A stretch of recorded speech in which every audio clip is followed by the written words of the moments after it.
You know how we get down. Yeah. Yeah. Yeah, boy. Hey, check it out. This is Ed for Heights of Gaming. Today we're checking out this deck right over here called Dragons Collide. It's the new structure deck that's coming out in February, I believe. It's a pretty good deck. I do like the exclusives in there. Instead of having one ultra rare card, this one's going to have two ultra rares. You can see that there's two monsters on the front rather than the usual one. And let's see exactly what's in here. Both of the boss monsters in this deck are really good. They've been doing a much better job of making tournament playable cards in the structure decks. And I think this will appeal to the casual gamers as well. The Light Pulsar Dragon has a very strong stats at 6 stars for 2,500. That's decent already. You know, 1 stack for 2,500. That's a little bit above average. You know, actually it's in the elite category. You know, 2,500 is just about the best you could get. There's one exception with some kind of Frostosaurus, but you know, that's really the exception, not the rule. And it also has an ability to be special summoned, which really pushes it over the edge. The fact that you can banish a light and dark to special summon this guy makes him really, really good.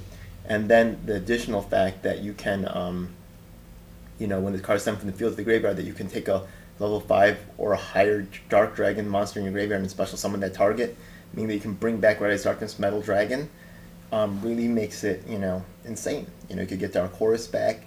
You could get, there's, you know, Trihorn Dragon back. There's a lot of dark, big monsters, dragon types that you could put in your graveyard. It's very easy to put them in the graveyard, especially for dragons, using cards like Future Fusion, Card Destruction, Morphing Jar, all kinds of other stuff like that. It's really, really good.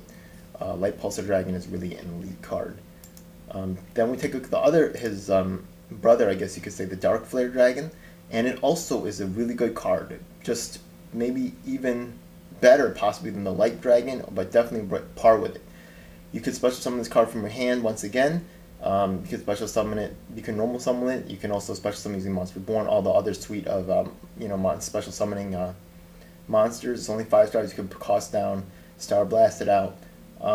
Once per turn, you can send one Dragon type monster each turn from your hand and deck to the graveyard.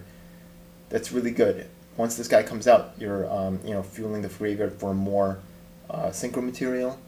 Not synchro material. I mean for more chaos material. You're also feeding the graveyard for Dragon's Mirror, for other things like that, for Pot of Avarice, all kinds of really good things. You're thinning out your deck. It's just really an awesome card.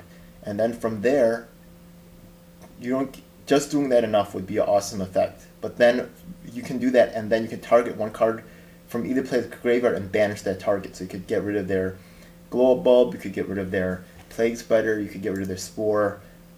You know, it's just ridiculous. The Eclipse Wyvern itself is also a very, very good card. A 4-star, 1600 attack monster. If this card is sent to the graveyard, you can banish one level 7 or higher light or dark dragon type monster. That means who's getting removed? You're removing, you know, Dark Arm Dragon. You're removing.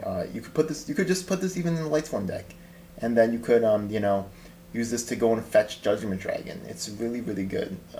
You know, fetch all kinds of crap. You know, this is just amazing. Then not only that, but if this card from the graveyard is banished, the fact it's Light Monster, is very easy to banish this card for chaos material or things like that. Then you could add the monster banished by this effect to your hand. I think the Dark Arm Dragon combo will be just amazingly better with just the amount of graveyard control you're going to have and the amount of drawing power and deck thinning power and the way that you can tutor Dark Arm Dragon and other dragons, big dragons to your hand, like Red Eyes Darkness Metal Dragon. It's going to be a serious contender. Blue Eyes White Dragon, Red Eyes Black Dragon, man, those are nice to have as reprints. I mean, they're just, you know, not that hard to get right now. Whitestone Legend also is a decent reprint. I'm happy to see that Axe Dragonute. You know, I was trying to stack up on those. I'm not going to try to stack up on those anymore. Prime Material Dragon, excellent, excellent card. I do see a Return of Burn coming about mid-year. They're going to be, after the ban list, I think that they're going to be probably taking off Heavy Storm and Mystical Space Typhoon, and you know, they still need to get rid of Royal Oppression and things like that because they can't have things interrupting a steady stream of special summoning to enable the mechanic for the Exceeds, right? They need to push their Exceed summon monsters, but they are, you know, also trying to push new cards. So they'll probably just attach Spell and Trap Destruction effects to monsters and try to sell you that as well. And you know, that's how the business works, boys and girls. That's you know, it's just smart to understand that. You know, they're here to sell cards. Chaos Sorcerer, nice include Dragon Reincarnation. This is a really good trap that actually can turn your Masked Dragon into Rise Darkness Metal Dragon or any other big badass broken dragon, that's just running around. This card is actually good versus the Chaos Zone, which honestly I don't like it. I think it's I've been saying that it's like borderline, and I'm gonna go over the border and say it's just bad. Chaos Zone is not playable, and just I'm not gonna say it's toilet paper, but it's really just it's pretty much almost there. It's just not good at all. Watch it breaks the whole format in a couple of months, but no, it just requires too much to really work. It's too slow, and it just doesn't gain enough advantage right now. I'd rather use a Dragunity field card or the Dark World field card any day over that card. Burst Stream of Destruction is a nice reprint. Inferno Fire Blast, nice reprint. Light of Redemption, I don't think it's really good. I hope they replace that card. A Totem Dragon would be nice. Future Fusion would be nice, but I don't see that happening. Vice Totem Dragon is not. There's no fusion cards in the set, so I just don't see them giving us Future Fusion. I think Future Fusion stock is going to go up, and I'm going to try to buy a whole bunch really soon. Vice Dragon, pretty cool. They're just enabling more 5-stars to come to the field for more Exceed Summoning. This is obvious Dark Arm Dragon, nice reprint right there. I think everybody already has that card, but for the few of us that don't, it does push the card into some kind of value as in terms of just having staples at cheap prices.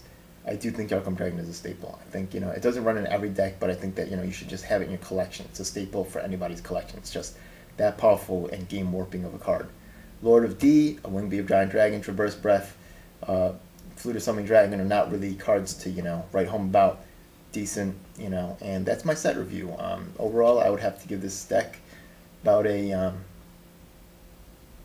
8 out of 10, maybe even a 9 out of 10. Just for the casual player, I think it's going to be a slow starter. Once people, people aren't going to really be quick to adopt it, but you can see that the people before were, this deck was very popular because of, like Duelist Yugi, Duelist Pack, Kaiba. The casual buyers what really drives the market, and this deck will become hard to get later on as those casual buyers buy every single copy of this deck.